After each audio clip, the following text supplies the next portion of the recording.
pass to here. That is good enough. They hang on to the ball. The first time they carried it into Shade territory and fumbled it. Beard playing mainly right now, doing a good job. The injury to Sullivan Schultz, and they're hoping that they get on a playoff run. Sullivan could be close to returning. Field sidecar right, and they hand it to Sam. Sam trying to turn the corner, and he can't do it. Blowing up that play was the aforementioned Austin Mauger, their leading tackler. A senior, 6'1", 156, and they tackle him for a 2-yard loss back in Ram territory to the 49. Very quickly, Caldwell, 104 of 149. Completion percentage, outstanding. 1,906 yards passing, 28 touchdowns against only 4 interceptions. 1, 2, 3, 4, what do you think this thing's for? Stop them!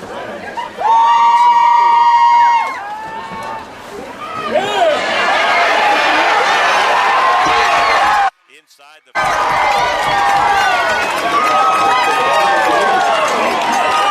defensive end who busted through and made the sack, 5'11", 210-pound senior. And now it's going to be 3rd down and 24 yards. You know, Ligonier does not huddle, Mark. The linemen just stay in their positions, and then the backs and the receivers all look to the sideline for the play call. Then they line up. But I'll tell you what, each play that Shade does this, their confidence grows. And if they're confident, this could be a little more interesting football game. Twins left and right. Ball pretty much in the center of the field. Caldwell takes the direct snap. Looking. They set up a screen. They float it to Kyrie Miller at the 40, to the 45. Heads far sideline. Steps out of bounds, not too far from that lead chain, maybe about 3 or 4 yards shy at the 44-yard line of the Panthers. And Caden Kalusarek makes the tackle.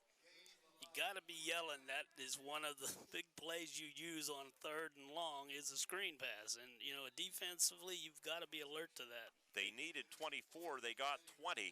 So it'll be 4th down. Actually, they got 19. So it'll be 4th down and 5.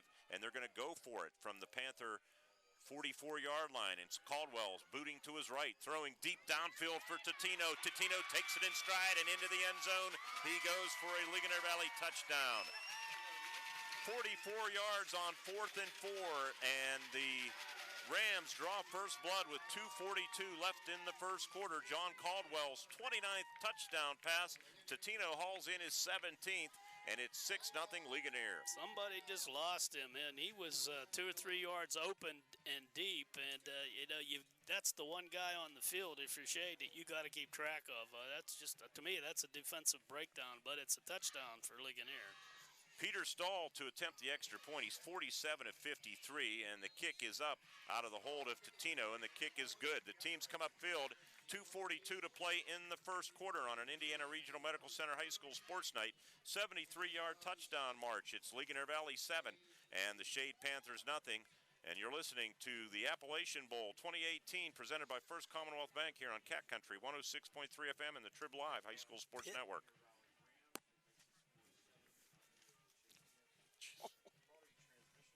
It's like a Big 12 game. 54 points. What was that drive, Jeff? 2:30s here, Bill, 2.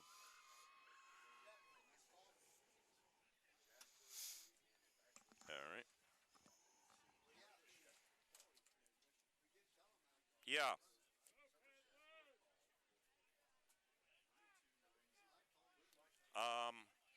Second quarter, we have locker room at Diamond.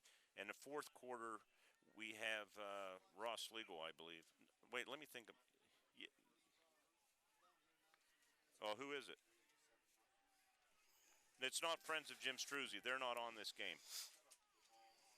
Just second and fourth. Need a feed.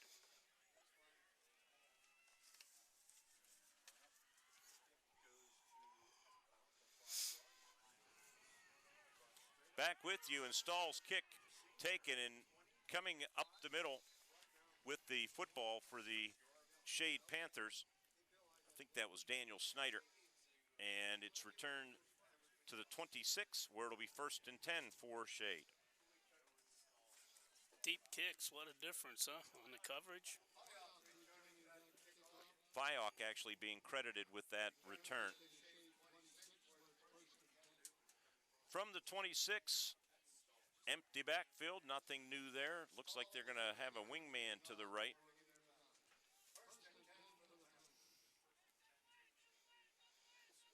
Fayok, 6'3", 165-pound senior. He boots to his right. Looking, throwing underneath, has the receiver Mauger tackled at the 30-yard line. A gain of 4 yards. Sam Sheeter making the stop out of his linebacker position. Nice job there on the coverage. That was a tight pass to fit in there. Fife was able to get it in there just to get the 4 yards. Matt Adelman near side along with Valine and Dawson Snyder. 2 receivers in front of the Ligonier Valley bench, and now one of them in motion. And stepping up in the pocket is Fife. Fife gets to the 32 where he's tackled from behind very nicely. Making the stop for the Rams was Wiley Spiker, the 6'3", 230-pound junior. The Rams defense, they have 3 juniors across the front, Jablonski, Spiker, and Petroff. Blake Bridge, the lone senior. Their linebackers, 3 juniors and a senior. That senior actually the strong safety, Aaron Totino. 3rd down and 4. Fife throwing too tall for the intended receiver at the 40-yard line. Trying to climb the ladder, but he needed a bigger ladder. That was Ty Valine on the coverage for Ligonier. Totino, Baird, and also Andrew Kazemchak. So they're going to have to punt again with 1:25 left in this first quarter. And Ligonier Valley leading 7-0. Yeah, it's not what you want if you're Shade. You know, you had a nice stop there defensively, then you had a breakdown, gave up the 7, and then you're 3 and out. That is not good. 4th down and 4. The punt is away. I don't know if that was tipped or not. Goes out of bounds near sideline on the Shade bench around the 40, but the official walking up the sideline, he's going to mark it at the 41 where Ligonier will take over, leading 7-0 with 1:27 to play. 1:20 to play, actually. 27-yard punt, so they go 3 and out, and the Rams will start this drive at their own 41, their 3rd possession.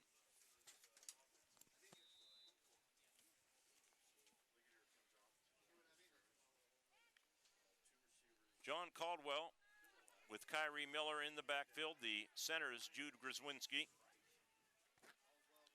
He's a freshman. Twins to the left, they have a wingman to the right. And they're going to hand it toward that wingman to Kyrie Miller. Breaks 1 tackle, and he's in the loose at the 45-40 down the right sideline, 30, 25. And he fumbled the football, and it's recovered by Ligonier Valley at the 19-yard line.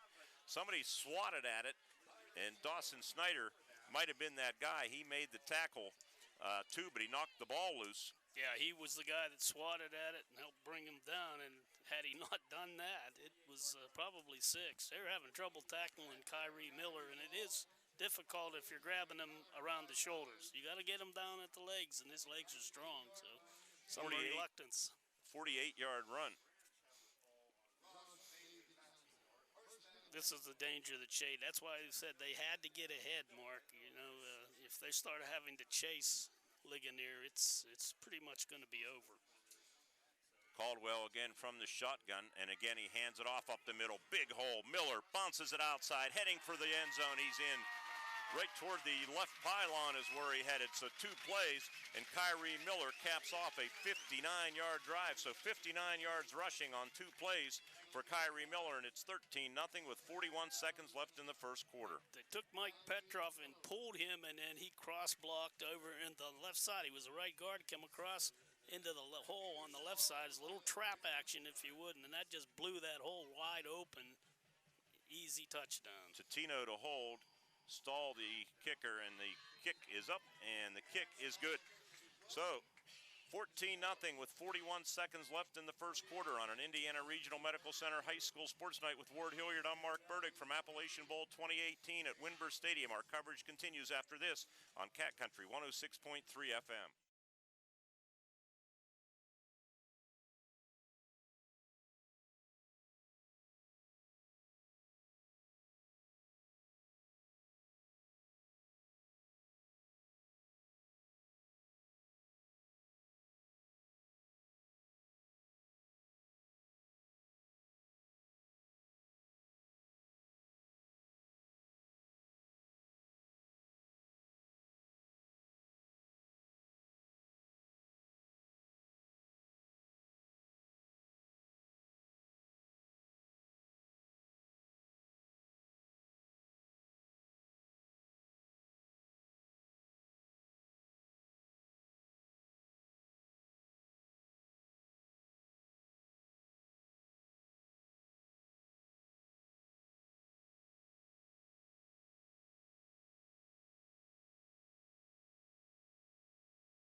seconds left in the quarter. Fife takes the snap, pressure up the middle. He flips it out on a screen and running with the football. A lot of running room to the 40, to the 45, 50 into Ligonier Valley territory is Matt Adelman. And he was tackled, upended by Andrew Kazemchak, the right cornerback. But, well, that's one way to fend off the pressure. Well, that's a good play, a little screen into the flat, and then opened up. The Shade needs to score here. If this is going to be any kind of a game, they have got to answer right now. And we're going to get maybe one more play before the quarter. But they do need to move it down, and they need to finish. 28-yard hookup from Fife to Adelman. 25 seconds left. Their leading receiver, Dawson Snyder, near side. Again, 5 receivers with 25 catches or more. They throw out in the flat, and it was almost picked off by Sam Sheeter, who read that beautifully from the linebacker position. And if he's one step quicker, that's 6 points going the other way. Well, you got a guy in motion, so right away that clicks in your head. Hey, you got to watch him out there. Sheeter reacted to that immediately and broke. Very fortunate that wasn't picked. So it'll be 2nd and 10 with 22.5 seconds left here in the first quarter. There is a penalty on that play, 5 yards. Illegal shift. All right, I missed that flag. I did too. Pitt Panthers won. What was that score, Chris? 52-45 or 50? That's crazy. It's a crazy score. Well, we've seen some crazy scores this weekend. 1st and 15, motion man out of the backfield is Adelman, but they're going to throw deep far sideline. Sheeter on the coverage, and that's going to be a hold on Sheeter. Fyock, the intended receiver. That time they didn't get away with the hold. No, that was significant. You know, we're talking earlier on in the quarter when that killed their 4th down attempt, that ball across the middle. They clearly were holding, and it wasn't called, and then Ligonier started taking control of the football game. That's how quickly these things can change. Pass interference. That's a good, nice, solid 15-yarder. See if they can take advantage of it at the 30 now.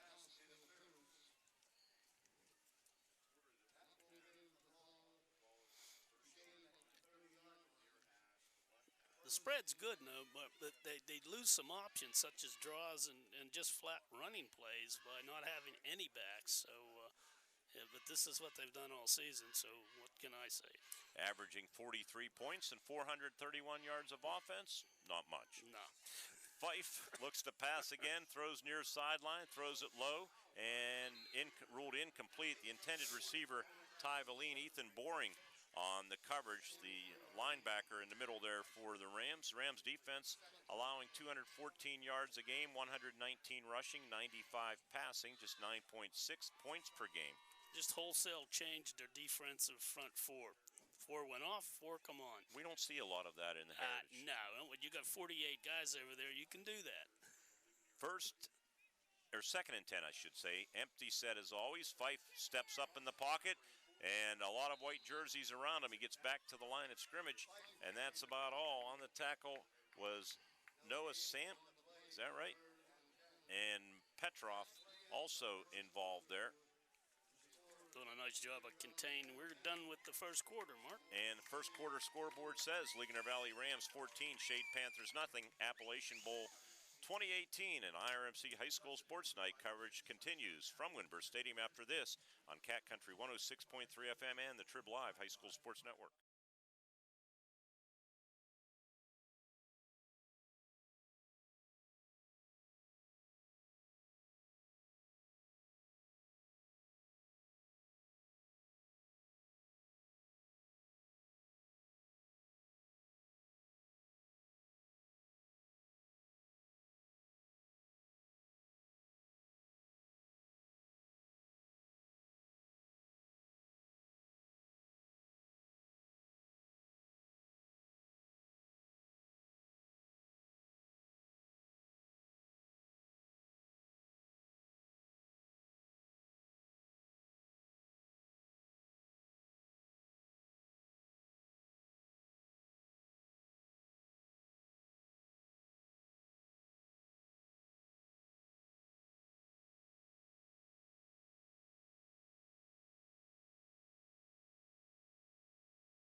back to play. First play of the quarter, and the pass out, dumped off underneath to Matt Adelman, who's down to about the 20-yard line. John Caldwell making the stop for the Ligonier Valley Rams.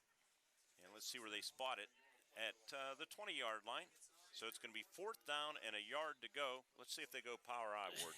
I can see that. They're going, this is as much power as we're going to see right here. 4th and a yard, empty set, and Ligonier Valley jumps. Boy, we saw that last night with Homer Center. Same position, and Petrov would like to get it back, but you can't. And it's a 5-yard mark-off. He's such an aggressive football player, and he jumped the gun, and they march it to the 15-yard line where it'll be a fresh set of downs for the Shade Panthers. Big first down for them. They still can get one without scoring, so it gives them that part of the field to work with a little bit. Tell our listeners that you can watch a video stream of this game, doing a video test with Dish Network and SeaWorld satellites. Tell you how in a minute. And quarterback keeper on a quarterback draw up the middle by Brady Fife, who enters the game with 1,009 yards rushing to go with his 2,700 yards passing. Just go to the Cat Country 106.3 FM website and look for the video link. Some problems with the firewall at Winburn Stadium, but they have some of those issues worked out. And see, Ward, you were wondering why the fire trucks were here. That was because of the firewall. Yeah, I was waiting for another sick joke. Fife throws, slant in pattern, incomplete. Intended for Vince Fyock. You know, the stuff that's working, they go away from. They get down here, and then they try to some other things. And, you know, those quick flat passes are working. They're 1 for 4 on 3rd down. 3rd down and 7 here from the 13-yard line. They put the lean far side. They're going to need a timeout. It seems like they're confused here. 12 seconds. Single receiver near side is Austin Mauger. And Fife's going to roll to his left. Pressure coming. He eludes that pressure. Now cuts it up. 15, 10. Heads far sideline and runs out of bounds at the 7-yard line. Close to the first down. Going to be very close. He saw that. He saw that stick over there. Ran right toward it. See where they spot it. It will depend on the spot. I think he's very close. It's at the 6-yard line. If he's short, and the chains are on the far side of the field, so it's going to be like a half a yard short. Good scramble by Fife. Yeah, he's an excellent athlete. And, you know, from this position, he can read a defense. He sees where there's gaps. I don't see too many right now, though. 4th down and inches out of the shotgun, throwing for the end zone, and a diving attempt incomplete, intended for Matt Adelman. And he wants a push-off, but no call. I didn't see any push-off, to be honest with you, and they turn it over on downs. 4th and a half yard, and you're running empty set. Well, that's what they did. That's why I said, you know, you give up some stuff to do this. And he just kind of floated that ball, and it's up to Adelman to run under it. And that was very close, but still tough to complete when you just need a half yard. A little turn-in probably works. You know, just a quick turn-in, bomb. You hit it, and you get the first down and live to fight another day. So Ligonier Valley going to start at their own. Yeah, I mean, this 7. is a big defensive series for Shade. To stay in the ball game I'm talking about now. Caldwell, the quarterback, stands at his own 1, awaiting the shotgun snap. And he hands it off to Kyrie Miller, sidesteps one tackler, gets to the 10, gets to the 12, and maybe the 13-yard line for 6 or 7. See where they put him down. They're going to actually put him down at the 14-yard line. He's running hard. He's just carrying guys, and they're just having real problems bringing him down one-on-one. And if that continues, it's going to be an even longer night than it's already started out to be. 99 rushes, 896 yards, a 9.1 average entering action, 16 touchdowns to his credit. He added to that tonight. 14-0 Ligonier Valley, 2nd down and a couple. And Miller gets the handoff again out over the 15, and a flag coming in very, very late. We'll see what that's about. It is a first down on the tackle for the Shade Panthers. Might have been Brighter. Wonder what this penalty, It's it's a on hold. Ligonier It's Valley. a late hold, obviously, because we didn't see anything thrown there. It's the official, the referee, that threw the flag. Behind the play. Ugh, those kill you. As a coach, those just kill you. So that'll back them up. Let's see where they put the football, half the distance. From the spot of the foul, 15, so it's going to go back to the 7.5. 7.5-yard line. There you go. How's that for little decimals? Nice scoreboard here at Winburn Stadium. They have the rather large, I don't know, 10 by 10, 12 by 12 message center with the graphics. Very nice. Second down and 8. Standing at his own 2 is Caldwell. Steps up, is going to run the football. Cuts it at the 10, 15, to the 20-yard line, and a first down for the Rams. On the tackle was Brady Fife, but some good scrambling there of his own by senior quarterback John Caldwell. He doesn't carry much, but he made that one count. Boy, when you think you got them, they come back and do that. And it's been a series of big plays that Ligonier depends upon. This is what they've done for the last couple of years, and there it is again. 15-yard run to the 22. Caldwell looking to pass. Good protection. Now it breaks down, and he rolls to his right. Fires on the run. Hauling it in as Sheeter at the 27-yard line, and he had to thread the needle there to a degree and made a really good toss. Yep. Gain of about 5. You know, you're talking about this scoreboard. I thought they had 2. We were here last night, and I keep looking over to my right, and here's a reflection. That's just a reflection. I thought, So hey, you wonder why that scoreboard well, is backwards. see, they wouldn't put the numbers backwards like that. Oh, boy. It's heck to get old, Make you a know? note of that, Carly. Put that in your notes column.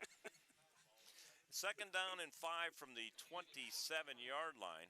Carly's boss, Tony C, is getting excited. It's almost IUP hoop season. Second down, 5 for the Rams at the 27-yard line. Kyrie Miller takes the handoff from Caldwell and lowers the shoulder, has a first down, runs through a tackle, finally brought down at the 38-yard line in front of the Ligonier Valley Rams bench across the way. I don't know if you're noticing, Mark, but every time he gets first contact, he's breaking that tackle. He has not been brought down on the initial hit yet, and you know, if Shade can't clean that up, they're in for a tough time here. He's just having a field day right now. Caden Kulazaric made that tackle. It's 1st and 10 from the 38-yard line. Caldwell takes the handoff, throws, and it's incomplete. I'm not sure who that was intended for. Looked to be some confusion on that play right from the get-go, and it fell at the 40-yard line. By the way, Kyrie Miller, 6 carries, 110 yards. So he has gone over 1,000 yards rushing this season. Another impressive year, another impressive back. It fits into this offense. Only a junior. They'll have a good many people back next year. They'll have to replace their outstanding quarterback, John Caldwell, who replaced the equally outstanding Colin Smith. But Sam Sheeter, who was a quarterback before getting hurt, maybe look for him to reassume that role next year. Firing over the middle, almost intercepted by the safety, Dawson Snyder. And Dawson, I think, was running before he had the football. It was high. He had to jump to retrieve it as Caldwell overshot everybody. And Dawson Snyder saying, boy, I'd like to have another crack at that one with 9:10 on the scoreboard clock. It's 14-0 Ligonier Valley. It's still enough rain coming to make the ball a little bit wet, so who knows if that affected the throw. Certainly it might have affected the pick. 1 for 2, Ligonier Valley on third downs. Quick stats all night long, including Kyrie Miller's rushing numbers, brought to you by First Commonwealth Bank. Time to be first. First Commonwealth presents this Appalachian Bowl. And John Caldwell throwing an out pattern, taken by Totino at midfield, tackled at the 47-yard line of the Shade Panthers. Good for a first down. Ty Valine making the tackle. But they do move the chains on a third down and 10. They pick it up and more. They're in Panthers territory after that 15-yard reception.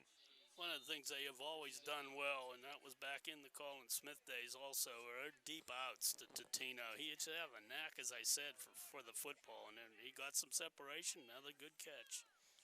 Sidecar left is Kyrie Miller. They have a man in motion. That's the tight end, and they give it to Miller, who spins his way inside the 45 down to about the 43-yard line. Grant Berrider making the tackle for the Shade Panthers, but a gain of about 4 for Miller, who's had a big first half, including a 19-yard touchdown run. The first Ligonier Valley Ram touchdown, a 44-yard pass to Aaron Totino, as they put 2 touchdowns on the board in 2 minutes. Cage Dowden, a receiver, along with John Beard. Sam Sheeter, slot left. And they hand it off to Miller. Gaping hole up the middle to the 35 to the 30. Trying to run through the tackle of safety Dawson Snyder. And he plows his way down to about the 22-yard line. Dawson Snyder hanging on for dear life. And Kyrie Miller showing that strength. And I think the offensive line really starting to assert themselves. Ward Hilliard for the Rams. Well, they're just running what they got in the playbook. Let's try this. Let's try that. There really no any thought to exactly what they're doing. They're just running plays knowing they're going to gain yardage with it. And you saw that tackle. Again, you cannot tackle around the shoulders and bring a kid like Miller down. You've got to hit him around the knees. Sidecars left and right. They think it's Aiden Kelly that's in the backfield now as a sidecar right. Try to get the spot on that number. It is Kelly, but they hand it to Miller. Miller knifes his way off of right tackle inside the 20 down to about the 18-yard line. He has a lot of fight, doesn't he? He just refuses to go down. They're going to put him down at the 19-yard line, a gain of 4. Austin Mauger, inside linebacker, their leading tackler, made that tackle. He's got such strong legs, and that's where the hesitation is on some of these D-backs. They just don't want to get down and grab onto those legs. You get churned up pretty quick. Again, if you're listening to the game and you'd like to watch it, you can look for the link on Cat Country 106.3 FM. And we have the audio to go along with it. Sidecars left and right. And the handoff, I think that's Aiden Kelly with the football, and he rumbles inside the 15 down to about the 13-yard line. And I want to see if I'm right on that. Got a little Charlie Toller in him from the looks of. Yeah, Aiden Kelly, a 5'9", 215-pound bowling ball junior. He's a tough guy to bring down. Austin Mauger again on the tackle, but first down outside the 10-yard line. We'll call it the 13. Same formation, twins to the right, sidecar left is Aiden Kelly. To the right, Kyrie Miller. And they hand it to Miller. Miller bounces it outside, has a clean path to the end zone. He walks it in. And it's 20-0. And there is a flag down on the field, so this one might come back. Let's see. Holding Ligonier Valley. So the 13-yard touchdown run is negated. It's delayed anyway.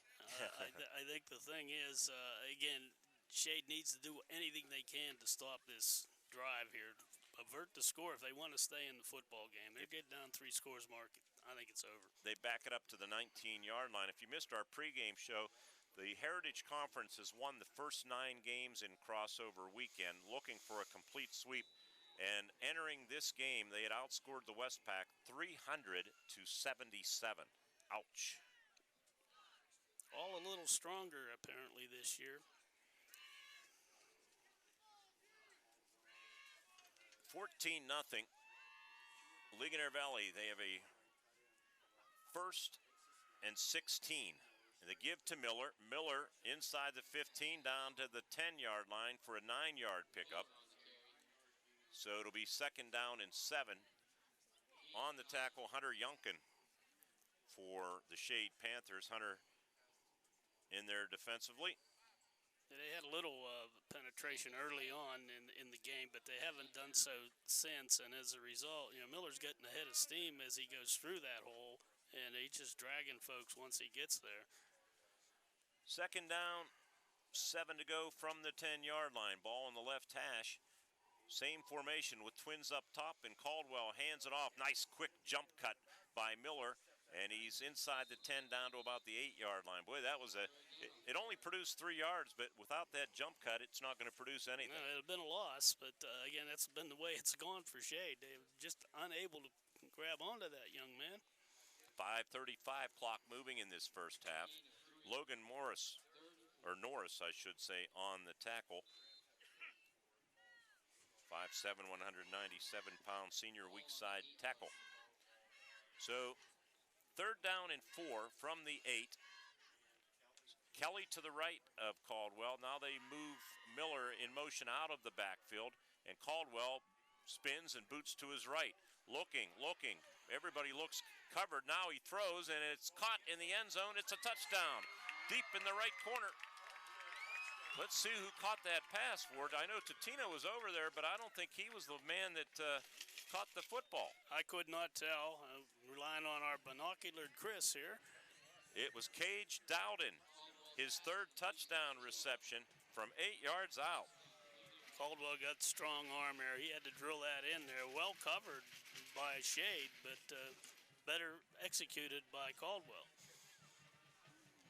And it's 20-0 with 5:04 left in the first half. Peter Stahl looking for his 50th extra point of the season. And the right-footed soccer-style kicker out of the hold of Aaron Totino does indeed have number 50, as Ligonier Valley has point number 21. It's 21-0 Rams over the Panthers with 5:04 left in the first half. Appalachian Bowl 2018 coverage and IRMC High School Sports Night continues on Cat Country 106.3 FM and the Trib Live High School Sports Network.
Back with you, in Stahl's kick taken by Vince Fyock up the center of the field. He gets out over the 25 up near the 27-yard line where he goes down, and Shade will start at the 27. Ligonier does something that a lot of teams don't do, and they have a lot of their defensive starters on the kick team. There was about 5 of them that stayed on the field after that return. Under 5 minutes remaining in the first half, 21-0 Ligonier Valley. As the Heritage continues to flex its muscle, Fife throws right sideline down below us. It's caught by Dawson Snyder for a gain of about 5 or so. Sam Sheeter on the coverage and the tackle. These receiving numbers, Snyder entering action tonight with 51, Valine 25, Fyock 28, Austin Mauger with 25, and Matt Adelman with 30. Not too shabby. No, keep in mind, they're playing a double-A team. When the playoffs start, they're going to be in an A bracket, and this kind of an offense is going to give most A teams fits. They have a sidecar left. Not sure if he got the wrong play call or not, but he is in there. And that's Adelman, and he's blocking and throwing very nicely for a first down, caught by Austin Mauger. Brady Fife and Mauger moved the chains. Aaron Totino on the tackle. Tackled at the 42-yard line of the Panthers, so it'll be 1st and 10 right there with 4:45 left in this first half. For Fife, that is pass number 19. Try to get an update on his stats here in a moment on the number of completions. Fife taking the shotgun snap, throwing sideline, and it's dropped, although blanket coverage on the intended receiver, Vince Fyock. Sam Sheeter was with him stride for stride. Even if it's caught, it's going to go for a very short gain. Pretty good pass, though, wasn't it? I mean, he was in coverage. That ball was right on the money. You know, the one previous to that's one of my favorites, the rollout left. You know how much I love that. Oh, yes, yes. Fife showed you how to throw that, though, didn't he? He put it right in there. That's not an easy pass for a quarterback. 2nd down, 10 from the 42. Motion man coming near side toward us is Valine. And Fife takes the snap, quick release. It's caught for a short gain. See who has that football. It is Dawson Snyder, tackled by Andrew Kazimchak, the right cornerback. Gain of 4. It'll be 3rd down and 6 from the 46 of the Panthers as we turn toward 4 minutes on the scoreboard clock. That quick pass to the slot receiver would be something you might want to consider here. They're giving him quite a cushion. Motion man is Fyock, and now a whistle. And what do we have? A timeout called by Ligonier. We'll take one with him on an Indiana Regional Medical Center High School sports night with 4:05 left in the first half. Ligonier Valley 21, Shade at nothing on Cat Country 106.3 FM.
Is 13 of 21 for 112 yards. Quick stats brought to you all night long by First Commonwealth Bank. Fyock in motion and dropping the snap is the quarterback Fife, and he jumps on it back at the 41-yard line, but they'll lose 5 yards and now be faced with 4th and 11. And they're probably going to have to give the ball up, and really something that they didn't really want to be doing here. They needed to go down and try to get it into the end zone. 4 minutes, an acre of time for a team like Ligonier, and that could put the nail in the coffin here. They did the same thing before the timeout. The snap was low, and then they come right back and they did it again. So that play is doomed. Punter is Matt Adelman. He stands at his own 29-yard line. And he gets the kicks away from Totino. Totino picks it up on a couple of bounces at the 14-yard line, and he's going to be swarmed under as he gets back to the 16. Good punt coverage by the Shade Panthers punt team. 3 or 4 men downfield, and leading the charge was Dawson Snyder. Nice to have confidence, huh? Totino let that ball bounce again, and decide, I got it. He's played a few games on turf. He read the bounce, and off he went. Rain coming down. Our Cat Country morning man is coordinating the video stream of tonight's game along with SeaWorld Satellites and the Dish Network, trying to fight the firewall here. But I told Andy earlier today it'll quit raining around 5 and it'll clear out, right? It did for a few minutes, that's right. I didn't say how long it would clear out. So from the 16-yard line, the Ligonier Valley Rams move Totino into the backfield, and they hand it to him around the right end to the 20 to the 25, and has a first down up near the 28-yard line. On the far side of the field for the Shade Panthers, that was Caden Kolesaric, and it is first, I believe. Let's see where they put it down. Yeah, they're going to move the chains up to the 27. Yeah. Must be an Irish kid, that Kolesaric guy. Mm-hmm. Yeah, it's a tricky one. I know, I had a little trouble. Look like Mitzelplick. First Superman. and 10 from the 27. Caldwell fires over the middle through the hands of Totino on the slant in, and goes as an incompletion. That's one that you usually convert on, but came up empty, and it'll be 2nd down and 10 with 3:04 left here in the first half. 21-0 Ligonier Valley. Dangerous pass, too. If you're a receiver, you're going right into the heart of the defense. Linebackers just love to see those receivers come across that way. 2nd down and 10 from the 27. Let's see, Sheeter coming near side. Slot receiver will be Tino. Kyrie Miller, now they're going to move Sheeter into the backfield as a sidecar left, and they hand it to him, and Sheeter zigzagging for some yardage and about 9 yards to the 36-yard line. Depending on the spot, going to be close to another first down. They give him the 37. Brady Fife on the tackle, the right cornerback, and it is enough to move the chains exactly 10 yards for Miller. Again, projected playoff pairings in Double-A would send number 7 Marion Center, a big winner, to Ligonier Valley next Friday night. With the football, John Caldwell, he faked it to Tino, and Caldwell keeps it, and he's up to the 43-yard line. Joe Hammer on the stop, but about a 5-yard gain for Caldwell. Other Double-A matchups next weekend, also on Friday, in addition to Marion Center at Ligonier Valley. West Branch will go to number 1 Richland right up the road. Option right, Sheeter running the quarterback position, and he flips it to Tino. Short gain, defense pretty nicely by the Shade Panthers. He gets to the 46-yard line for a gain of a couple. Austin Mauger made the tackle. So it'll be 3rd down and 1 with 2 minutes left in the first half. 21-0 Ligonier Valley. They try to get on the board again, and they go Wildcat with Sam Sheeter at the quarterback position, and they give on a jet. No, they fake the jet to Tino, and Sheeter keeps it. A little bit of, if Jackson Doherty's out there listening, Jackson kind of looking like you running the show right now. Sheeter doing a good Jackson Doherty impersonation as Joe Hammer made that tackle. They're just making holes, though. It's pretty easy to call your own number. You know you're going to get 5 yards and then maybe more on each run. Jackson, by the way, at KLU, we wish him the best. And with the football again, it's Sheeter. Sheeter to the 45, to the 40, to the 39-yard line of the Panthers. On the tackle, Austin Mauger. Next Saturday, it would be West Shamokin at Bellwood-Annis, number 6 against the number 3 seeded Blue Devils, and number 5 Southern Huntington at Penns Valley in a 5-4 matchup. We'll try to get to the single-A projected bracket, which will be officially announced tomorrow at halftime, if not earlier. Sheeter going to keep it again. Sheeter to the 35-30. Near sideline, finally wrestled down at the 24-yard line. On the tackle, it was Brady Fife. Under a minute to play, and the Rams are in position again. All these tackles high around the shoulders. And you know what? It just appears that Ligonier is trying some stuff to see how it works. They're getting themselves prepared for the next game. I'm sure they'll deny that, but this is stuff you don't really need to do here. Kyrie Miller takes the handoff, heads far sideline, and a blocking wall leading the way to the 15, to the 10. And boy, he's flung down at the 5-yard line, out of bounds by Vince Fyock. But a gain of about 18 yards depending on the spot. They're going to actually put it down at the 7. What I say about first contact, it's an open field tackle opportunity, just shed him right off, and down the sideline he goes. 38.7 seconds remaining. Appalachian Bowl logo with the 2 helmets. We presented T-shirts to both teams with that logo on it, designed by Patrick Usick of S&S Screen Printing in Indiana. We thank him for his assistance. Sheeter at the quarterback spot, and Sam takes the direct snap, and he's tackled. Busting through was Austin Mauger of the Shade Panthers. Might even lose a yard back to the 8, and a timeout going to be called by Ligonier Valley. 28 seconds remaining in the first half. 21-0 Ligonier. They're looking for more when we return on Cat Country 106.3 FM and the Trib Live High School Sports Network.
intended for Totino, batted away, Ty Valine, but it's going to be an interference penalty, I think, on the Shade Panthers in the end zone, Ward. I thought that was pretty good coverage, but apparently it was not. So I guess I'm in error there. Looked like it was a hard pass to catch anyway. I don't know. Okay, well, they called it. I guess it don't matter what I think, huh? No, it doesn't. All right, well, then let's leave it at that. It's going to be first and goal from the 4-yard line with 22.8 seconds remaining. It's got to feel good if you're Ligonier knowing, hey, come up, we need 4, let's just run it.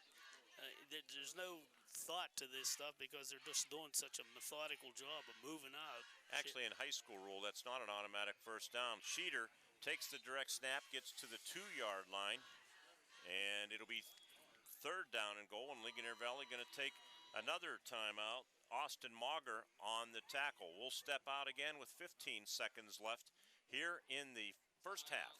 Step out for 30 seconds on an Indiana Regional Medical Center High School Sports Night. 21-0 Rams on Cat Country 106.3.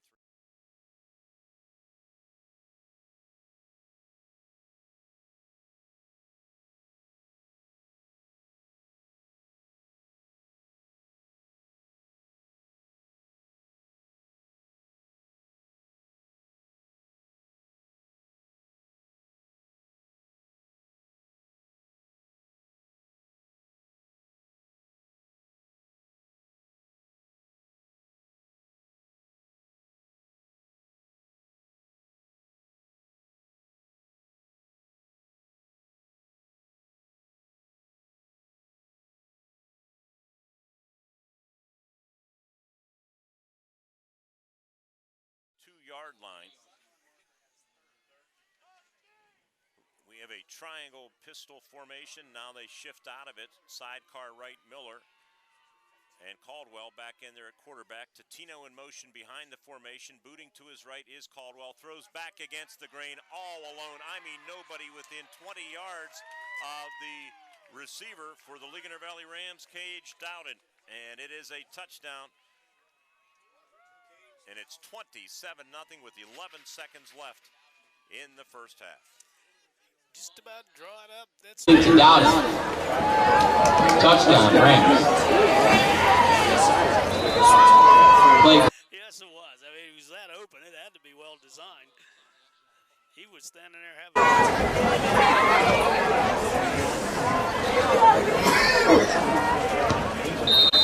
Good hands, good job by the holder. Totino, and the Rams. 28. Panthers, nothing.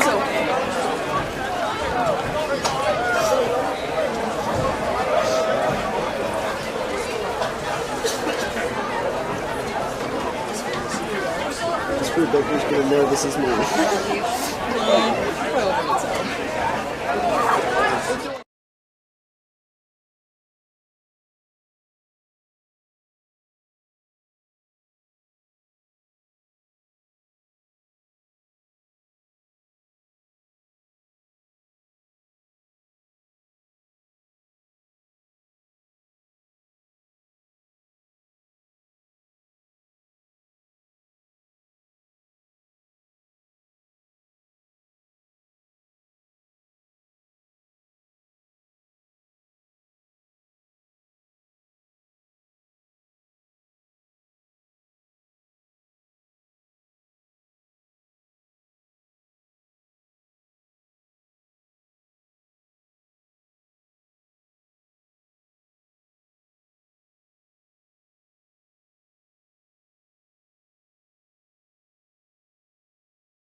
High School Sports Network.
S&T Bank salutes all of the Heritage Conference athletes from the gridiron to the classroom. S&T Bank, member FDIC. Well, Ligonier Valley scored on 4 straight possessions, maybe would have been all 5 if not for Kyrie Miller when he was in the midst of a 24-yard run, shifting the ball from his left to his right hand as he came near sideline. It was the fundamental thing to do, but on a rainy night, and it just slipped out of his hands, and Shade recovered it. But other than that, a dominating first half, Ward Hilliard.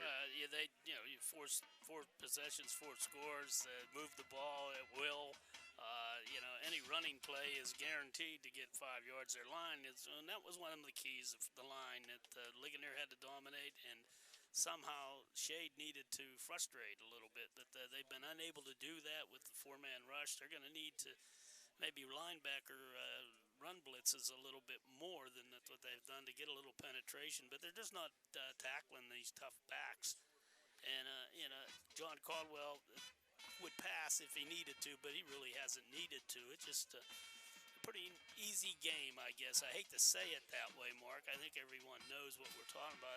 Ligonier is just so dominating that the field's definitely sloped in their direction. Recapping the first half, Shade actually had a good-looking drive going, but a block in the back hurt them, and they ended up turning the ball over at the Ligonier Valley 30-yard line. That's when Kyrie Miller went on a 24-yard run, fumbled, recovered by Shade at the 46 of the Panthers. They ended up, again, decent drive, but stalled at the Ligonier Valley 27-yard line, and that's when the Rams started the first of 4 touchdown drives. This one, 8 plays, 73 yards, took 3.5 minutes, capped off on a 44-yard strike from John Caldwell to Aaron Totino with 2:42 left in the first quarter. It was 7-0 after Peter Stahl's extra point. After the Panthers went 3 and out, Ligonier Valley right back to work. Kyrie Miller, a 38-yard run to the 19-yard line, and then a 19-yard run for Kyrie Miller as he took it to the house to make it 14-0 on a swift two-play 59-yard drive. Shade got the ball back again. They had a 4th and inches at the Ligonier Valley 7-yard line and empty backfield, which is what they do. And the pass was incomplete in the end zone, and they turned it over on downs. And Ligonier Valley then a 93-yard back-breaking drive, I feel, in this football game. 14 plays, 93 yards, took 5:59. They had 4 first downs along the way. And Cage Dowden, his first of 2 touchdown receptions in the first half. This one, an 8-yard hookup from Caldwell. And Stahl's extra point made it 21-0 with 5:04 left in the half. And then they added another touchdown on a 3rd down and goal from the 2, Caldwell to Dowden again on a play where the influence was to the right. And Dowden was left, all alone. The nearest defender, as he hauled that in the left corner, toward the left corner of the end zone. The closest defender was in the center of the goalpost area, in the center of the end zone. And he just had to make sure he wrapped it up, and there was no pressure at all. And I'm sure it would have been an embarrassing moment if he dropped that football, although we've seen it in the pros, right? You have. Sometimes those are the hardest ones when there's nobody around you, because you really got to bear down and make sure you can do all the things right it takes to make a little catch. When the halftime show continues, we'll look at the stats and also we talked about the double-A playoff bracket. We'll look to the single-A playoff bracket, too, because we'll have a lot of coverage on your hometown radio stations. We'll talk about that when we return. 28-0 on our first Commonwealth Bank halftime show, Ligonier Valley over Shade on Cat Country 106.3 FM and the Trib Live High School Sports Network, as well as our video stream with our executive producer, Andy Hart, who also doubles as our Cat Country morning man. Back after these words.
Mark Burdick back with you at Windburst Stadium. The rain continues to fall. 28-0 Ligonier Valley over Shade. Before we get to the stats, presented by First Commonwealth Bank. Tonight's game also part of a test with the Dish Network and SeaWorld Satellite folks and Andy Hart from our digital department and our student helpers from the Indiana County Technology Center. We say a great big thank you to Alyssa Gornick and David Lenzi. They're students at Indiana Senior High. And Alyssa and David, you probably can't hear me, but I will acknowledge you and say thank you for lending a helping hand over here at Windburst. We hope up above us in the open air part of this press box, you are staying dry. Ward, what about the stats in this 28-0 Ligonier lead? Well, we'll do the easy one first. The Shade, Brady Fife had 8 carries, 14 yards. That was it. Rushing, they had 8 rushes for 9 yards. They had a -5 for the team. Through the air, Fife was 13 of 21 for 112 yards. So they had 29 rushing or on offensive plays for just 121 yards. For Shade, possessed the ball 9 minutes and 30 seconds. All of those numbers not working in their favor. For Ligonier Valley, Kyrie Miller, big night already. 12 carries, 166 yards, and a touchdown. Cade Kelly had a 1 carry, 6 yards. John Caldwell, 4 for 10. Sam Cheater, 7 carries, 38 yards. And Aaron Totino, he had 2, total of 13. 26 rushing attempts, 233 yards, and a touchdown.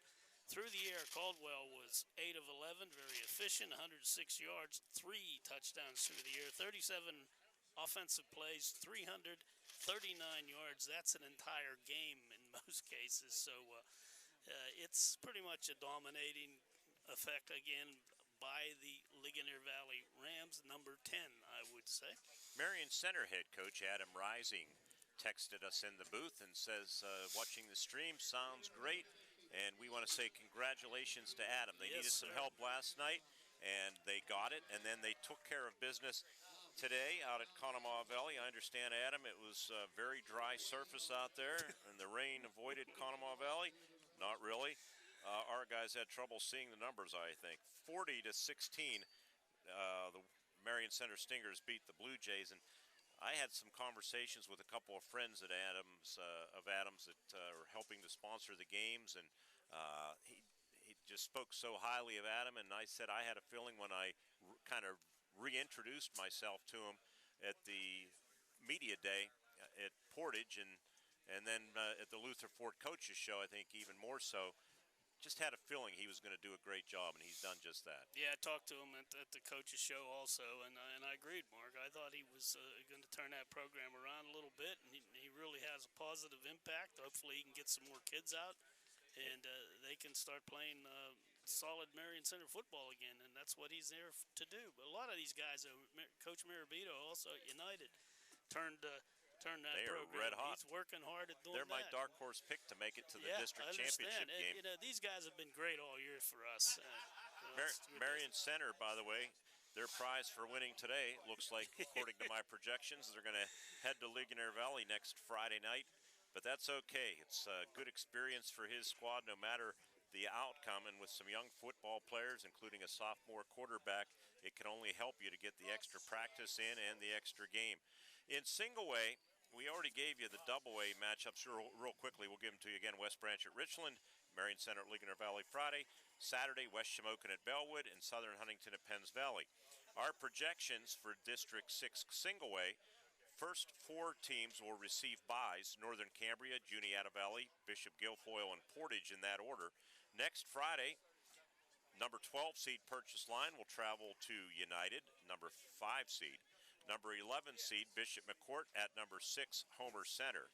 Next Saturday, number 9 Jerry Rossai, get ready for this, your playoff-bound Salzburg Trojans at number 8 Penns Manor, and the Holupke tent will be in full. They don't have the tent anymore. Oh, you have me on camera, Andy? Okay, I'm talking about food.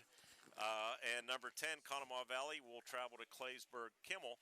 Of those teams, of course, we cover Homer Center regularly on our sister station, WCCS. That's probably the worst draw because Bishop McCourt, even though they're 3-7, they've won 3 out of 5, I believe. They have what Roger Beidel says is the most dynamic athlete, their quarterback, that Homer Center will face all year long. and they play a rugged schedule in the Laurel Highlands, so that'll be a tall order for Homer Center. Yeah, it was in my opinion, that was the worst draw for the Wildcats. They're going to have to persevere, however, because that's the way she's going to play out, and they'll do all right. You know, the thing about it is, there's no clear favorite. Normally, you could say, hey, this team is, Bishop Guilfoyle, and they usually dominated that. But this year, it's kind of a toss-up. It'll be an interesting playoff. Well, we'll figure out all of our coverage of next weekend. A lot of games to pick from, and we'll have a lot of them on the air across our group of stations. We're going to take a break, both on the radio side and the video side. As the Ligonier Valley Rams reemerge from their locker room, they lead the Shade Panthers 28-0. That's the halftime report. Stay with us to the start of the second half when we continue here on Cat Country 106.3 FM, Trib Live High School Sports Network, and a video stream available too from Renda Broadcasting tonight. As part of our digital offerings at Renda Broadcasting, you can find the link on the Cat Country 1063fm.com website. Back to Winburn Stadium after this.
With Ward Hilliard, Mark Burdick back with you. Our spotter this evening is Chris Graham. Chris, thanks for the assist, doing a great job. Jerry Rossai, our statistician in the booth, compiling the stats, brought to you by First Commonwealth Bank. And First Commonwealth Bank, the presenting sponsor of Crossover Weekend and the Appalachian Bowl. Indiana Regional Medical Center at Chestnut Ridge is open in Blairsville next to Chestnut Ridge Golf Resort. They have an urgent care location there that is there when you need them, when minor illness or injury strikes. 8 a.m. to 8 p.m., 7 days a week at IRMC at Chestnut Ridge, Old Route 22 next to Chestnut Ridge Golf Resort in Blairsville. IRMC at Chestnut Ridge. Get in, get out, get better. Well, the Panthers of Shade High School are going to kick off to Ligonier Valley to start this third quarter, and it's a squib kick coming near side, fielded very cleanly and downed at the 35-yard line by Ligonier Valley's Zach Beidel, the coach's son, who's a senior, and he has a younger brother, Nick, who's only a freshman. So Nick we'll watch him rise up through the ranks. And you know what those two guys also do in the terms of athletics, Ward Hilliard? I wouldn't know. They are very interested in participants in hockey. Yeah, that's right. I forgot about that. Carly Krause from the Gazette has a son, I think, in hockey, right? Traveling all over the place. Always, including Winburg tonight. Yeah, our Mark went down to West Virginia, I think, today. No, he went out to Evansburg today. From the 35-yard line, well, that's a little closer than West Virginia. I'm glad you got the two areas cleaned up in your head. The give to, Caldwell keeps it, and Caldwell over the 40 and up near the 45 for 10 quick yards. Let's see, Evansburg, Pennsylvania, West Virginia. Yeah. Well, they go to West Virginia next week. Okay, I made a mistake. No Holy man. kidding. Jeez. Caden Did you just see what Kolasaric happened? made that tackle. They blew that play, and he gained 10 yards. I mean, the handoff was botched. He held on to it and get 10 yards. I mean, when it's going like that, it's turn out the light time. Dawn Meredith. Yeah. You want to sing that for us? I will later, because it's getting close. From the 46-yard line, Caldwell, sidecar left, Kyrie Miller, who had a big first half. Snap a little bit low, but Caldwell hands it off to Miller, who fumbles the football and jumps back on it at midfield. Well, Kyrie's had an interesting night in that regard. And as, what do they say, Meatloaf, 2 out of 3 ain't bad. He got 2 of 3 back. Austin Mauger. Yeah, you know, if colleges are looking at him, that's one thing they do watch for, though. Kyrie, I'm sure that's not going to affect anything as far as if he wants to go on. But rain continuing to fall, not particularly hard, but annoying, I'm sure, if you're down there. We're dry in the booth. On 2nd down and 6 from midfield, they reposition Miller right to left. Slot receiver is Totino. And Caldwell looking, pressure up the middle, forces him out of the pocket toward the Ligonier Valley sideline, throws on the run and has a receiver caged out and for a first down. Outstanding job as filling that pressure, I should say, John Caldwell, and he turns it in to a good-sized gain of about 17 yards. Forced out of bounds by Austin Mauger, but an outstanding effort all the way around. Yeah, you saw the play as he headed. He was just about to go out of bounds and saw a receiver break open and then, boom, popped it right in there. That's just very athletic play. Excellent throw. From the 33-yard line after the 17-yard pickup, Caldwell hands it to Miller, bounces it outside, and turns something into nothing because they had it pretty well strung out, and he was able to fend off some tacklers and turn it into positive yardage. Vince Fyock made the tackle for the Panthers. Just outmanned. Again, in the initial contact, he does not go down, does not get wrapped up, and off they go. Another solid gain. They're winning first down enormously. There was 6 yards on that pickup. Ball at the 28-yard line. Twin receivers near side. They receive wingman to the right. And Caldwell looks to throw. Throws over the middle, tipped and incomplete. That was into some traffic, and making a good athletic play was the safety man, Dawson Snyder, who's also their 3rd leading tackler entering action tonight. You can tell he's a good football player on both sides. Yeah, they've got several, needless to say. Yeah, I think they're, honestly, I believe they know they can run the ball. If they needed to score, they could run down and push it in, but they're trying some other things here. They haven't had a chance to play against a lot of quality opponents when the game is still somewhat in doubt. This game, not in doubt, but a little more competitive. They're 3 of 5 on 3rd downs, and they give to Miller. Big hole up the middle. Spins off a tackle inside the 20 to the 15 to the 10. Look at him go. He's fighting for the goal line. Outstanding run. He's down at the 1-yard line. Tackled finally by Caden Kolasaric. And I've said that name about 4 different ways. And it's 1st and goal. What an effort. A 26-yard run from a very determined Kyrie Miller. It's like a bull, isn't he? He just keeps shedding tacklers, and if you keep grabbing him around the pads, the upper pads, you're not going to get him down. You got to grab his legs. I know that's painful, but that's the only way to get him down. We could be heading mercy rule here. Touchdown and an extra point. Give to Miller. Why not? He earned it. Into the end zone. Touchdown from 1 yard out. And it's 34-0 Ligonier with exactly 10 minutes on the clock. What can you say, Ward Hilliard? Well, that's why I didn't say anything. It's pretty methodical, is it not? It's they're just running whatever they desire to run. They're running it well. Miller just breaking tackle after tackle. They have scored on 5 straight possessions, and you have to wonder, if not for that fumble, would it have been 6 for 6? In all likelihood, because he was headed for open sideline there. Peter Stahl to attempt the extra point again. Its snap is put down by Boring, and the kick is up, and the kick deflected, but it is good. It's 35-0. We're heading toward the mercy rule, folks, from Winburn Stadium as the rain continues to fall, and it's a lot colder on the Panthers sideline. 7 plays, 65 yards, took 2 minutes. We're coming back, 35-zip. Ligonier Valley on Cat Country, 106.3 FM.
Peter Stahl's kick is taken in some running room up the right sideline and in the loose over the 40 to the 43, maybe even the 44-yard line is Vince Fyock. Lucas DeWitt on the kick coverage team made the tackle, 30-yard return for Fyock. Little breakdown on that coverage that time, Mark. But 4 guys, a couple of them got out of their lanes, and that allowed Fyock to make a nice little cut and adjusted very well. Good field position for Shade. Let's see if they can get it down, get it in the end zone here. They average 43 points a game, and I would suspect this is the first time they started the second half with 0 on the board. Yeah, and the clock running. Just last week on this very same playing surface, they led Winburn 36-7. Fife throws out in the left flat and has a receiver. That is Feline, who fumbles the football, and I think Ligonier Valley has it.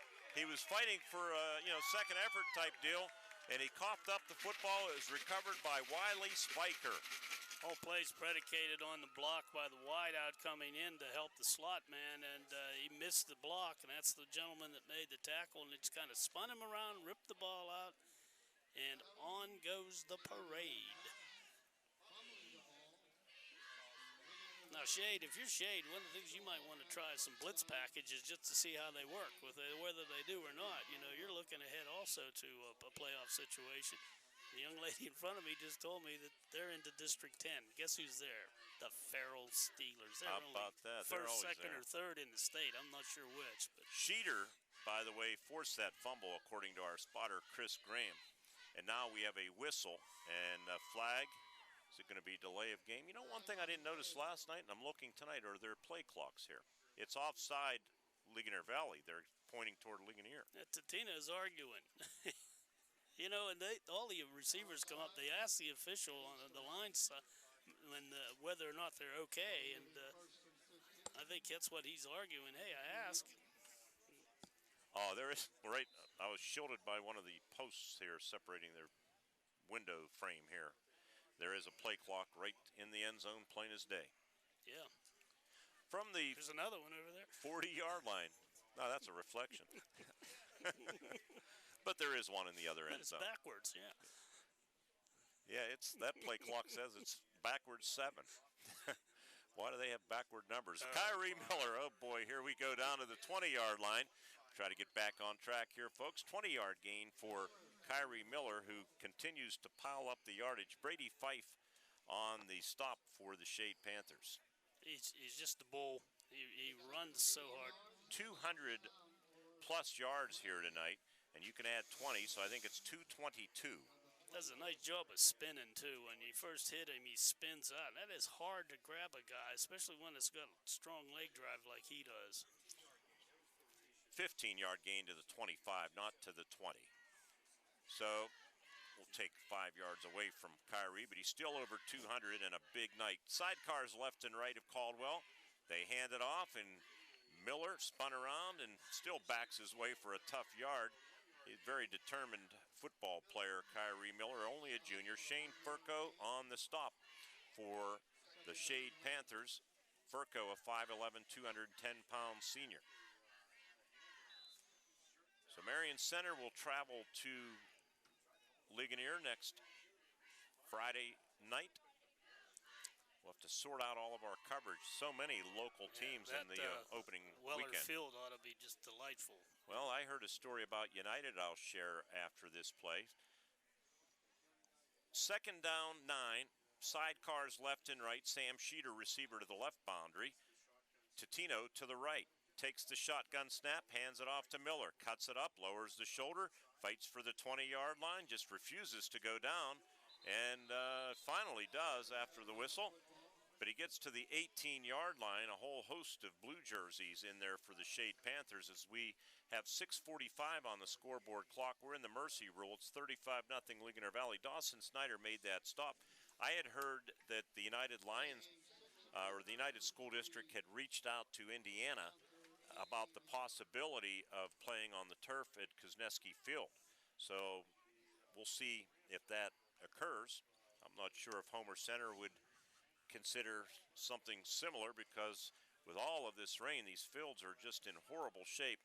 Third down and 3 from the 18-yard line, and Weller Field certainly won't be pristine either. That might might be among the worst. Caldwell rolls to his right. He's going to keep it. Has the first down as he heads far sideline. He's tripped up as he goes out of bounds by Austin Mauger, their inside linebacker, who's had a good game. Their leading tackler, as I've mentioned on a couple of occasions. It is enough to move the chains. He got to the 15-yard line. And Ligonier Valley poised for another one. Defensive lineman for Shade got in penetration, got back to Caldwell, and found out he wasn't there. Then he did a little pirouette and saw him running the other way. So he kind of got faked out of his shoes in that play. Just had a text from a Purchase Line dad who has a pretty good football player playing for the Red Dragons. I'll say hello after this play. Caldwell, sidecars left and right, receivers to the left and right as well. And the give up the middle to Aiden Kelly. Aiden lowers the boom and gets inside the 10-yard line to about the 9. Mauger again on the tackle. That father Ward is Mike Goncher. And Mike, his son, Cullen is outstanding fullback and linebacker for the Red Dragons, a young football team. Going to be great for them. They edged their way into the playoffs on a tiebreaker over, let me think about this, Blacklick Valley, I believe. And, you know, that was a solid football team. They just had some tough losses early on. And it's a young team that, like Marion Center, I think you just gain so much with the playoff experience no matter how it works out. And some confusion in the backfield, and the ball carrier, Kyrie Miller, dragged down. No way. They actually tackled him. Yeah, Austin Fogel. They actually tackled him there. Austin Fogel back at the 13-yard line, so that'll bring up third down and 8. And Mike Goncher told me in the text the same thing I just mentioned. He said they were told the game might be at Indiana. Does Homer Center go to IUP? They probably wouldn't let him on that field. They just say, they do such an outstanding job of hosting playoff games at the basketball. Is a good example, isn't it? Third down and 8. Sidecars left and right for the Rams. Twin receivers near side, Sheeter and Tino. Third down and 8 from the 13 of the Panthers. 35-0 Ligonier. And they hand it off, and Kyrie Miller, they defended it pretty well. They limit him to a 2-yard gain down to about the 11. So now it'll be fourth down. On that tackle, Joe Hammer, who kind of hammered up on Miller, which hasn't happened a lot tonight. And let's see, they might be sending out the field goal team, which, back to what you said in the first half, these are things that you're going to need down the road they don't have a field goal this year, and you might need it in the playoffs when things tighten up. So they're going to give one a shot here from the 17-yard line. It'll be a 27-yard attempt. The holder is Ethan Boring, long snapper Zach Beidel. Stahl from the right hash, kicking right to left. Snap is put down by Boring, and the kick has plenty of leg, and the kick is good. 27-yard field goal from Peter Stahl, and that would have been good from a lot more longer. And the teams come upfield. It's now 38-0, Ligonier Valley on Cat Country 106.3 FM and the Trib Live High School Sports Network.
Approaching the football, Stahl, who just connected on that 27-yard field goal from the 10-yard line.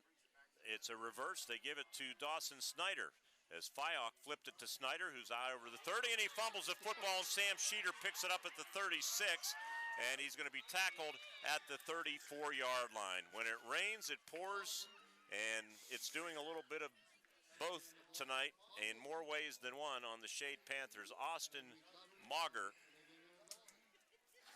No, that wasn't Mauger that recovered it. He fumbled it. The thing was... Or he fumbled it, okay. The whole idea of the reverse is you got the influence to this side, and then you run down to the sideline on the other side. He actually ran and then cut back into the center of the field, which is where the pursuit is. And just ran right into the defense, and they just stripped the ball. And, it's getting ugly now, my son. At the Shade 34-yard line with 2:25. It's a moving clock, mercy rule. Twin receivers near side, 6 and 9. That means Tino in the slot, and the wideout is Sam Sheeter. Pistol formation, now they shift Miller to the left of the quarterback, Caldwell. And he hands it off to Miller, heads far sideline around the right end. And good hard-nosed running, has about 10 yards to about the 24-yard line, unless he stepped out of bounds earlier. Let's see where they put it down, and it appears he did. On the far sideline, forced out of bounds at the 26 by Matt Adelman. Got to be exhausted by now, don't you think? How many carries now? He's had a ton of carries. They haven't had to play defense here for about 8 minutes. 22 carries for 232 yards. Not a bad night. Twins left. I would think that Coach Beidel probably going to keep it on the ground for the most part here. Second down and a deuce. Miller, the pistol back behind Caldwell. Freshman center Jude Guzwinski. Now they shuttle formation behind the line of scrimmage and hand it off up the middle to the workhorse Miller, who's inside the 25 down to about the 24-yard line. Shade Furco on the tackle for the Shade Panthers with 60 seconds left in this third quarter.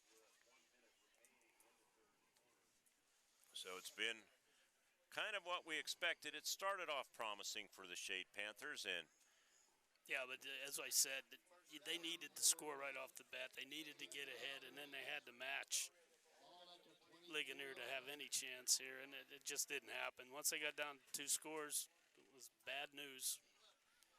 45 seconds left in the third quarter, 38-0. New set of downs for the Ligonier Valley Rams. And some window dressing near side in Tino and Sheeter.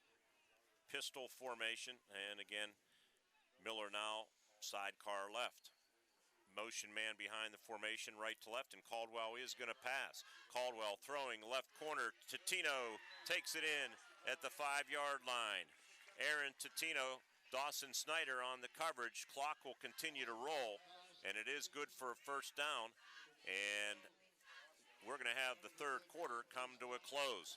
All Ligonier Valley, they take a 28-0 halftime lead, turn it into 38-0 after 3. We head to the fourth quarter on Cat Country 106.3 FM, Trib Live High School Sports Network, and our Cat Country video stream available at catcountry1063fm.com.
Back with you at Winburn Stadium. You know, I asked Helmer Center head coach Greg Page about this matchup. We'll wait. We'll wait because they are at the 5-yard line, and we could miss a touchdown. So we'll wait to see if the Rams punch in one in here. Which isn't all that bad. I've already seen enough of them, but this is very methodical. This Ligonier team is rock solid. Certainly, they're going to be a force, not just in the Heritage, but when they move into that 2A bracket, they're going to be tough to beat there, too. First and goal from the 5-yard line, opening play of the fourth quarter. They put a man in motion. They give it up the middle to Aiden Kelly, and Aiden toward the goal line and into the end zone. From 5 yards out goes Aiden Kelly for another touchdown, and it's 44-0 Ligonier Valley. That's I don't know if people know who Charlie Toller is. I just used that explanation. They don't. Called him it used to be the human manhole cover. He used to play for the old Houston Oilers in the old AFL. Ethan Boring, the holder. He runs like that. Peter Stahl to attempt the extra point. It's put down, and the kick is up. And did it catch the left upright or not? It did. It's good. So it's 45-0. Head coach Greg Page, I asked him on Thursday afternoon to size up this football game. And here's what he had to say about the Rams-Panthers Thursday afternoon.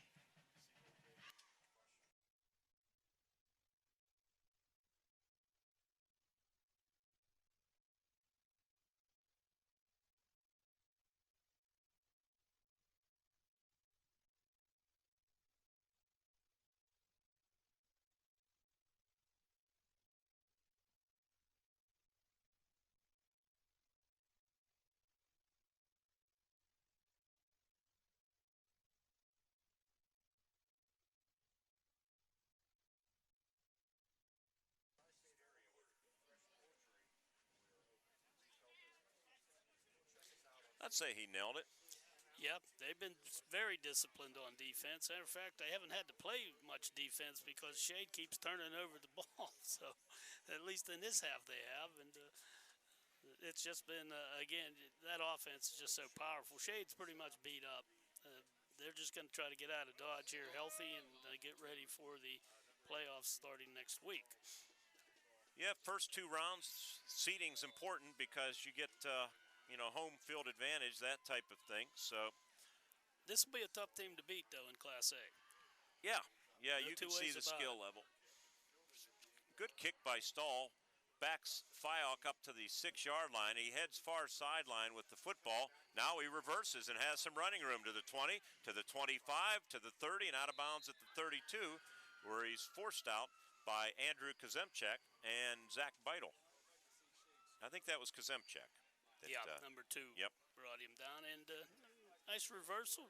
Ran a lot of yards. We have a flag? No? Nope, I don't think so. Okay. Coach Page, we just heard from him. They will host Bishop McCourt, scheduled for Memorial Field, unless the Wildcats try to do what United is doing to get on IUP the is a possibility. I don't think they've ever had a high school playoff game there. No, I don't remember one.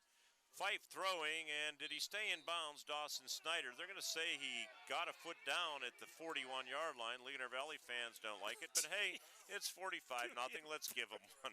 Yeah, I think that's what the official thought, too. Come on, guys, you got a 45-point lead. Doing Homer Center all the time. We've heard some similar things through the years. You just kind of scratch your head and say, really? You're up by a bundle here. But, hey, fans are fans.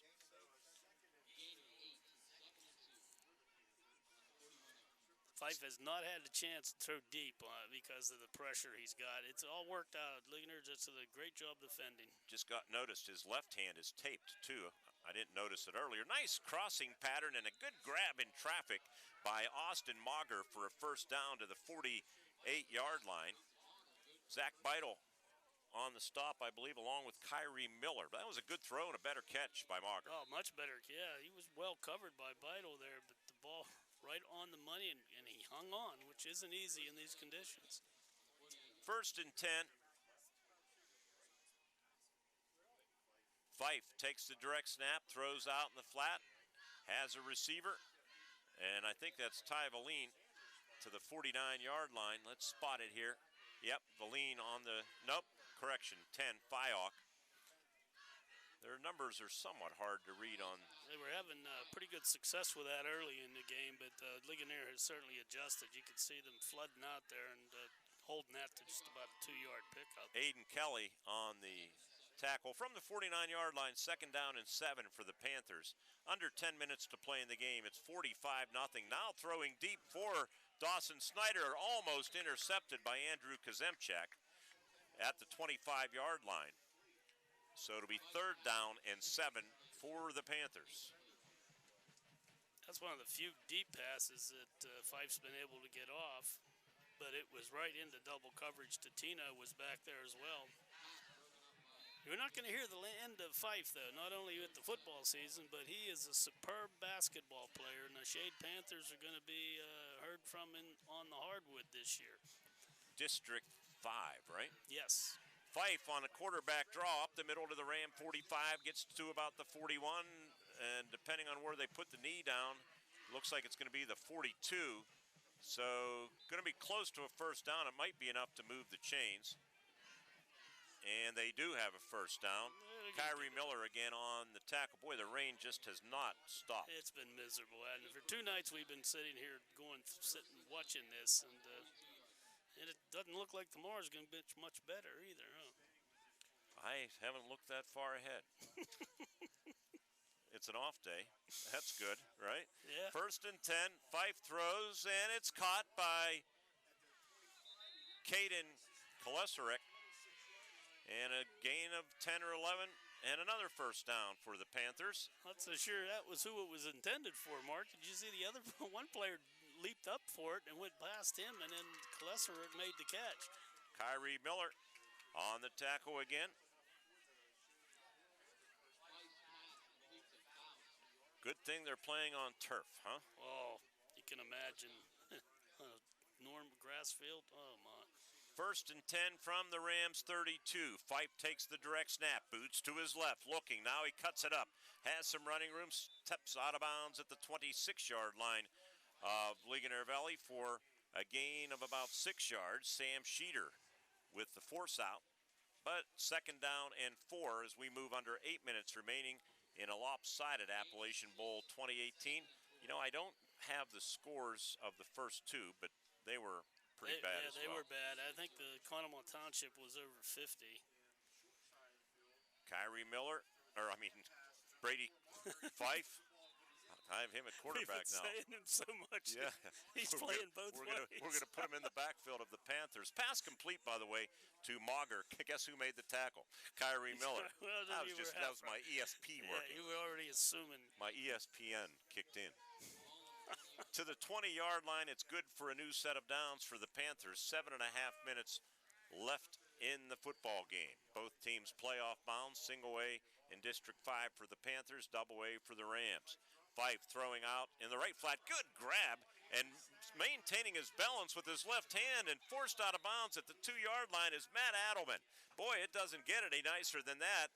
He pulled it in and then maintained balance. Sam Sheeter finally forced him out of bounds. He looked like he was going downward and used that left hand to maintain balance and sets up 1st and goal. It looked like he caught it with one hand. Just great athletic move all the way around. You called it right.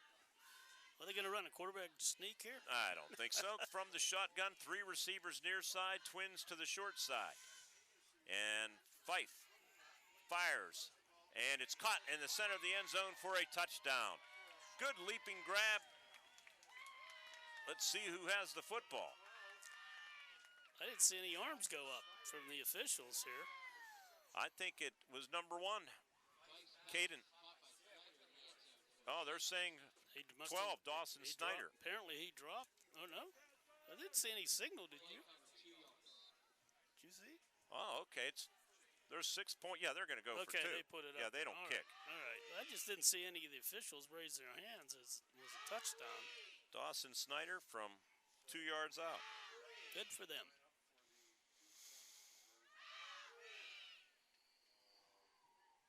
Fife they flood 4 receivers to the left, and he goes to the right for the 2-point conversion to Austin Mauger, and it's good. So it's 45-8. The Panthers are on the board. Their fans have something to shout about. From Winburn Stadium, coverage of Appalachian Bowl 2018 continues on an IRMC High School Sports Night. 45-8 Rams on Cat Country 106.3 FM.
Something for the Shade Panthers fans to shout about. Glad you said that, because that's exactly what I was thinking, Mark. You know, you want to come away with some good feelings, and that was a nice drive, some excellent passes, great plays there. And, you know, as I said, this is going to be a tough team for Class A teams to play. Kick going to go out of bounds at the 10-yard line, so Ligonier Valley going to take it at the 35, I would think. They should not, you know, hold their they should hold their heads up. They played a hard game. They had a couple bad breaks early on. That was their one chance to really to make a game of it. I don't think they could have won this game no matter what, but they did a nice job of hanging in there, and they're taking their lumps. Too many turnovers here this half, really, even to get into any kind of a flow. But that was a nice drive. That's something to build on. I'm sure that's what they're going to talk about when they roll into the District 5 playoffs. Unfortunately for District 6 teams, they're not going to have to see this team. That's a tough offense to defend. Yeah, it sure is. I was trying to see if I had the results. It's the one thing I forgot, the results of the first 2 do-overs of the Appalachian Bowl. We just know all 3 have been lopsided, right? Yeah, pretty much done. Ligonier Valley going to start at their own 35-yard line. They have a lot of younger players in there on the carry. Nick Beidel, the freshman, son of Coach Roger Beidle. You know, the Appalachian Bowl, after a 23-year hiatus, it was so popular in the 70s, 80s, and 90s. It returned in 2016 when Ligonier Valley downed Conemaugh Township in a runaway. And ironically, the last game before that featured the Laurel Valley Rams, which was consolidated into Ligonier Valley in 2010. They played Conemaugh Township back in 1993 with Jerry Page's Rams clobbering the Indians 46-0 or 46-14 at Point Stadium. Yeah, those games were all played at the Point at that time. Pass out in the flat, and with the footballs, Joe Ursick, and Ursick into Panthers territory. Let's see if that's Ethan Boring. It is at the quarterback position. The Appalachian Conference was very, very popular, one of the top small school conferences in the state from 1969 to 2000. For the first few years, the team with the best record, they were crowned champions, and then in 1974, Homer Center and Blairsville were crowned co-champions, despite the fact that the Wildcats had defeated the Bobcats 16-0 and finished 9-1.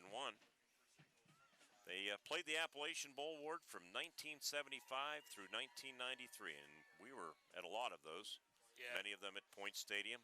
Homer Center won a Appalachian Bowl title right here, 14-0 over Shade in 1977. You remember that one? That was a good ball club, boy. Ron Coleman's team was undefeated at 9-0. Give, and with the football again is Ursick, and he carries it to the 43 of the Shade Panthers. And then the district and state playoffs came along in the 1990s, and the Appalachian Bowl just became more difficult to schedule and was finally dropped in 93. 93 to 98, the conference returned to just crowning division champions, and then in 2000, the Appalachian Conference was disbanded altogether. They redeploy Cameron Mears as a tight end right. They have a receiver near side, the Rams, with Ethan Boring calling the shots, the junior signal caller. And he's going to throw out in the left flat. And with the footballs, Ursick to the 40, to the 35-yard line, where he's dragged down out of bounds. Yeah, you could imagine the infield at Point Stadium in weather like this. Oh, boy. The water used to lay on that. Players used to slide and slip, and the ball would splatter. Oh, my. You know, in single A, you know my feelings on, even though the two conferences are great, I would prefer to see 3 sections across District 6. And, you know, from 75 to 87, there were some divisions that kind of play into what I talk about and have been for 20 years now, seemingly. We'll mention those divisions in a moment as we digress here into storytelling. Ethan Boring on the quarterback keeper inside the 35 down to the 32. You had the East and West back then from 75 to 87. The East consisted of Ferndale, Laurel Valley, Shade, Blacklick Valley, Myersdale, and Berlin, while the West was made up of Homer Center, Blairsville United, Salzburg, Purchase Line, and Penns Manor. Marion Center joined the West and Conemaugh Valley the East in 1982, so we're mixing some District 5 and District 6 teams there, but you kind of get the idea. Yeah, and yeah, again, I think that's a good philosophy or approach. I think part of the reason they did what they did back then is there was a gas shortage, if folks can remember that, and that made the travel a concern, so they tried to keep the games as local as they could. I remember those days. The give around the right side, and a short gain for Ligonier Valley's Nick Beidle, the freshman, 5'6", 150. As we're down to 2.5 minutes left, if you haven't caught on, it's a blowout. It's 45-8, Ligonier Valley over the Shade Panthers. You had 3 sections at one point, Berlin, Myersdale, Shade, North Star, Conemaugh Township, and Winburn. Section 2 was made up of Conemaugh Valley, Laurel Valley, Blacklick Valley, Penns Manor, Ferndale, Salzburg, and Purchase Line. And then Section 3 was United, Blairsville, Homer Center, Marion Center, Bishop Carroll, and Portage. Sound familiar from a story a few weeks ago? A lot of natural rivalries, and you've drawn up a potential proposal that I liked. 3rd down and about 6 to go, and Boring's pass is deflected at the line of scrimmage and goes backwards. The fact that it was forward and deflected and then went laterally toward the sideline made it a legal forward pass and an incompletion, and the clock, even on the incompletion, continues to roll. We're going to find out in just a moment or two if Coach Roger Beidel will be joining us up here in the press box for the abbreviated post-game show, as we will move things along quickly and then turn our attention to the District 6 playoffs. So Coach Beidel, for any media gathered here, might be climbing up to the broadcast booth here, where a lot of the print writers have gathered too because of the weather conditions. Many times they're down on the sideline. 1 minute remaining in the football game. It's 45-8, Ligonier Valley over the Shade Panthers. And we have a timeout called on the field. We'll take 1-2. 58 seconds remain. Ligonier Valley 45, Shade 8 on Cat Country 106.3 on an Indiana Regional Medical Center High School Sports Night.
Fourth down and 6. Boring's pass intended for Cameron Mears incomplete. So the Shade Panthers are going to get the ball back with 54 seconds to play in the football game.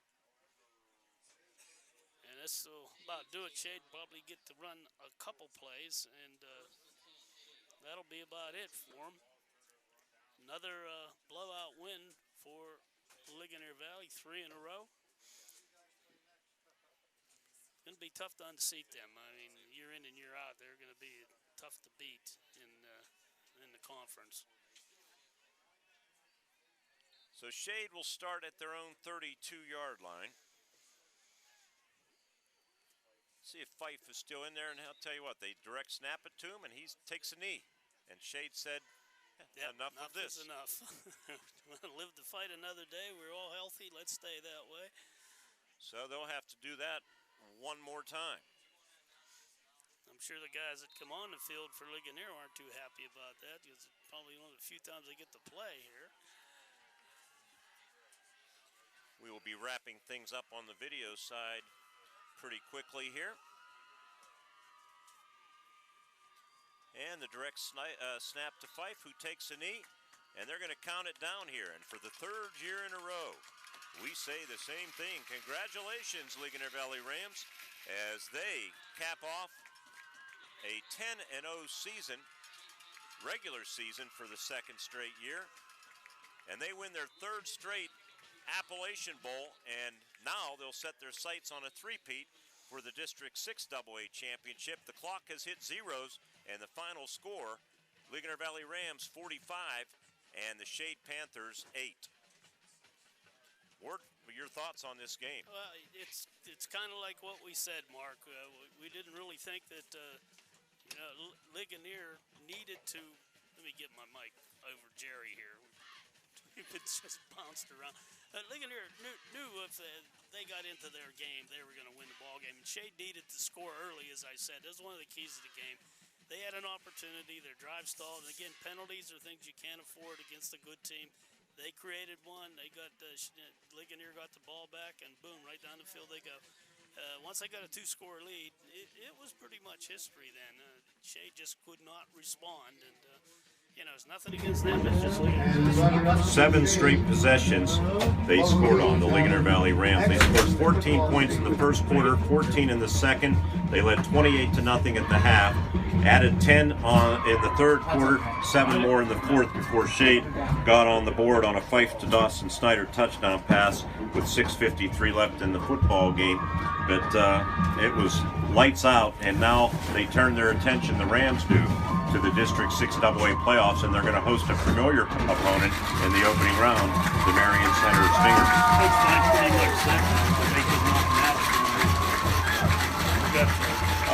Our crowd mic's picking up all of the noise behind us outside. So Marion Center first, and you know, I know Roger takes it a game at a time, that type of approach. They'll be a big favorite next week. I know Richland could be looming. Bellwood Annis too won't be easy, potentially in the second round.